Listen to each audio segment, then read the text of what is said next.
তাকে জিজ্ঞাসাবাদ করা হবে। ভারতে পালিয়ে যাওয়ার সময় সীমান্তবর্তী সাতক্ষীরা জেলার দেবহাটা গ্রাম থেকে গ্রেফতার করা হয় শাহিদকে। সে সময় তার কাছ থেকে অস্ত্র ও গুলি উদ্ধার করা হয়। অস্ত্র ও গুলি উদ্ধারের ঘটনায় 10 দিনের রিমান্ড মঞ্জুর করে সাতক্ষীরা আদালত।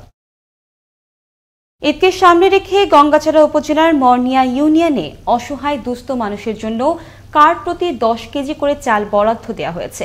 বিজিএফ এর চাল নিয়ে রীতিমতো চালবাজি শুরু করেছে গোটা ইউনিয়নে। ভুক্তভোগীদের অভিযোগের ভিত্তিতে সেখানে সাংবাদিক উপস্থিত হলে সঙ্গে সঙ্গে চাল দেয়া বন্ধ করে দেয় 7 নম্বর মর্নিয়া ইউনিয়নের চেয়ারম্যান মোসাদ্দেক। চাল নিতে আসা অসহায় এই দরিদ্র লোকজন ক্যামেরার সামনে কথা বলায় মারপিট করে চেয়ারম্যানের গুন্ডা বাহিনীরা। ইউপি চেয়ারম্যান ও মেম্বারদের প্রত্যক্ষ আর পরোক্ষ সহযোগিতায় চলছে চাল বিক্রি।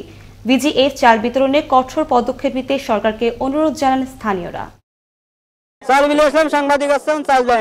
যে লোক নিঃস্ব তাদের দেখে না, টাকার বিনিময়ে এই যে গ্রামের ঘর বহুত বিক্রি করছে। জনগণ কোনো জিনিস পায়নি, কথা বলছেন। যে চেয়ারম্যান মেম্বার তার পরিবার বর্গ 2-4 জন তাকে রিলিফ দেওয়া হয়েছে।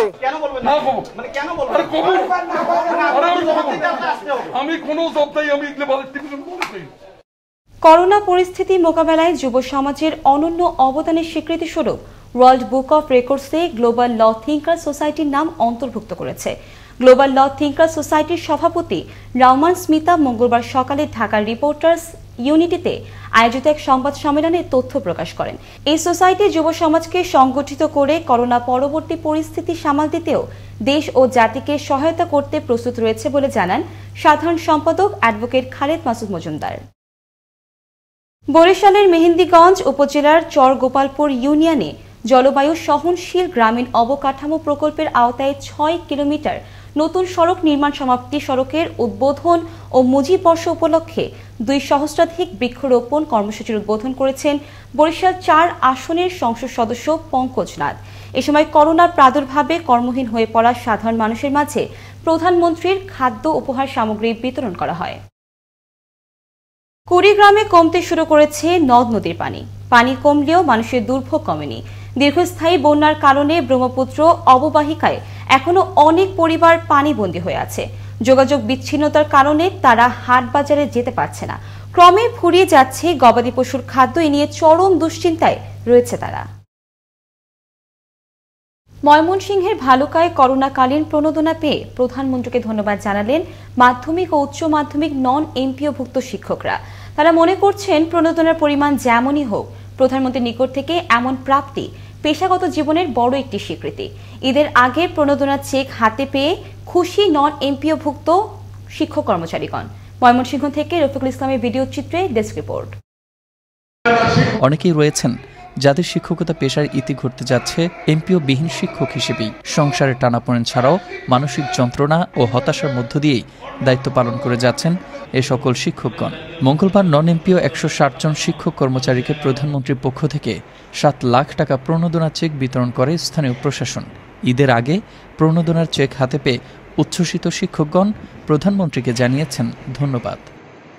প্রণোদনা চেক আমরা টাকা পেয়েছি এবং এতে আমরা অত্যন্ত খুশি এবং প্রধানমন্ত্রীর সুস্বাস্থ্য কামনা করি। এমপিওভুক্ত না হওয়া পর্যন্ত এই যে প্রণোদনা এটা অব্যাহত থাকে। আমার বয়স 50 বছর হয়ে গেছে। আমি একজন এমপিওভুক্ত শিক্ষক হিসাবে অবসরে যেতে চাই।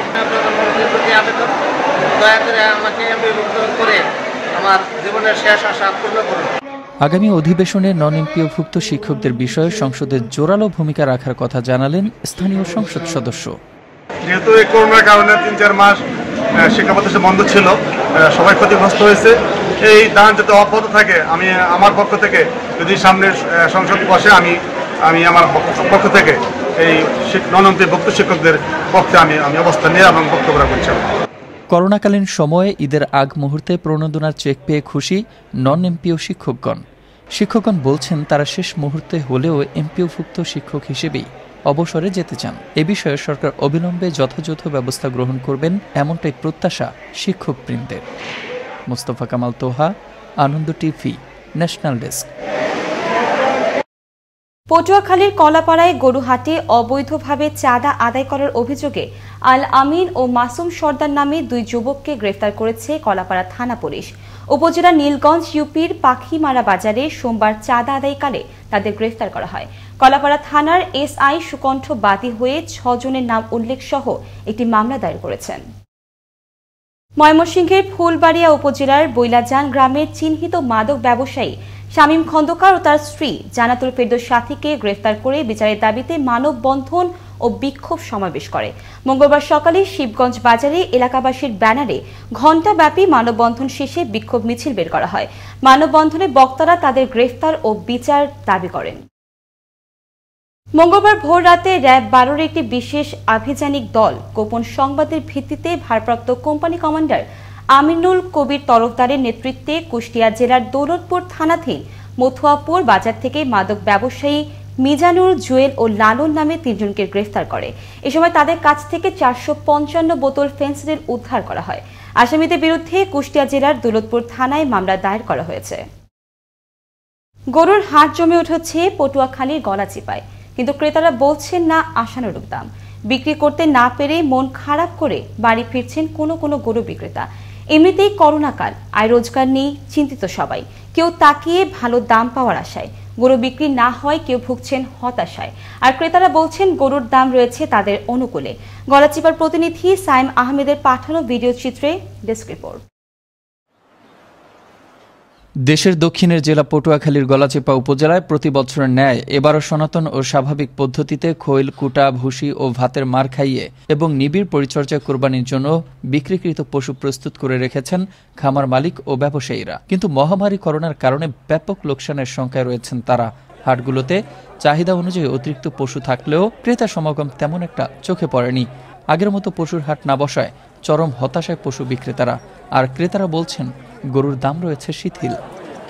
বাংলাদেশে করোনার প্রভাব, অর্থনৈতিক অবস্থা মানুষের ভালো না, যারা গরু কিনবে তাদের অবস্থা ভালো না, এবং কোরবানি যেখানে আগে 10 জন দিত সেখানে কিন্তু কোরবানির সংখ্যা অনেক কমে গেছে। এবার গরুর বাজার সহনীয়, ক্রেতাদের ক্রয় ক্ষমতার মধ্যে। এদিকে বিক্রেতারা হিমশিম খাচ্ছে গরু বিক্রি করতে, আশানুরূপ দাম বলছে না কেউই।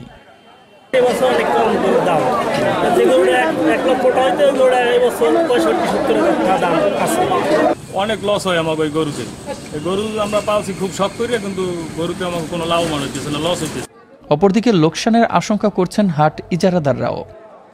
করোনার কারণে আমরা যে টাকায় হাট নিচ্ছি সে টাকায় আমরা কালেকশন করতে পারি না, আমাকে এবার ব্যাপক লস। আমাদের এই ইজারা কালেকশনও কম অনেক, এই কারণে আমরা এখন লসের মুখে আছি। এভাবে চলতে থাকলে গবাদি পশুর খামারগুলো পটুয়াখালী জেলা থেকে ব্যবসায়ী শূন্য হয়ে যাবে বলে মনে করছেন গরুর মালিক ও খামারিরা। ফলে বেকারত্ব বেড়ে যাবে আর আর্থিকভাবে ক্ষতিগ্রস্ত হতে পারে অনেকেই। তাই প্রয়োজন সরকারের সংশ্লিষ্ট কর্তৃপক্ষের নজরদারি এবং সহায়তা। মোস্তফা কামাল তোহা, আনন্দ টিভি, ন্যাশনাল ডেস্ক। এই ছিল এখনকার মতো। আনন্দ টিভির সংবাদ দেখুন প্রতিদিন বিকেল 5:30 এবং রাত 9:30। করোনা থেকে আপনি এবং আপনার পরিবারকে সুরক্ষিত রাখতে স্বাস্থ্যবিধি মেনে চলুন। আনন্দ টিভির সঙ্গে থাকার জন্য সকলকে ধন্যবাদ।